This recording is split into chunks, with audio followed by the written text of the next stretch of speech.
శ్రీకాకుళం జిల్లా Palasa jewellery shop చోరీ కేసులో దర్యాప్తు ముమ్మరం చేశారు పోలీసులు. 4 బృందాలుగా ఏర్పడి నిందితుల కోసం గాలిస్తున్నారు.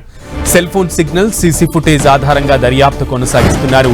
చోరీ అనంతరం నిందితులు ఒరిస్సా రాష్ట్రానికి పారిపోయినట్లుగా పోలీసులు అనుమానిస్తున్నారు. 3 రోజుల క్రితం ఓ జ్యువెలరీ షాప్ కు జీఎస్టీ అధికారులమంటూ వచ్చి బంగారంతో పారిపోయారు. 8 మంది దుండగులు జీఎస్టీ అధికారులమంటూ వచ్చారు. షాపు యజమానికి బేడీలు వేసి 750 గ్రాముల బంగారంతో ఉడాయించారు.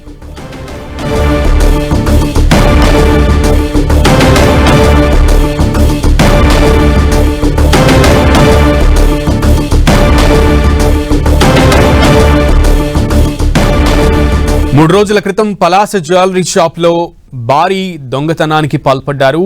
అది కూడా యజమానులని జీఎస్టీ అధికారులమంటూ కూడా ఒక సభ్యులు అంటే ఒక 7 సభ్యుల బృందం 8 మంది సభ్యుల బృందం వచ్చి తనిఖీలు చేస్తున్నట్లుగా నమ్మబలికి అక్కడి నుంచి 750 గ్రాముల బంగారాన్ని ఎత్తుకుని వెళ్లిపోయారు. 4 ప్రత్యేక బృందాలతో పోలీసులు కొనసాగిస్తున్నారు దర్యాప్తుని. అయితే cell phone signal, CC footage ఆధారంగా నిందితుల కోసం వేటైతే కొనసాగిస్తున్నారు పోలీసులు.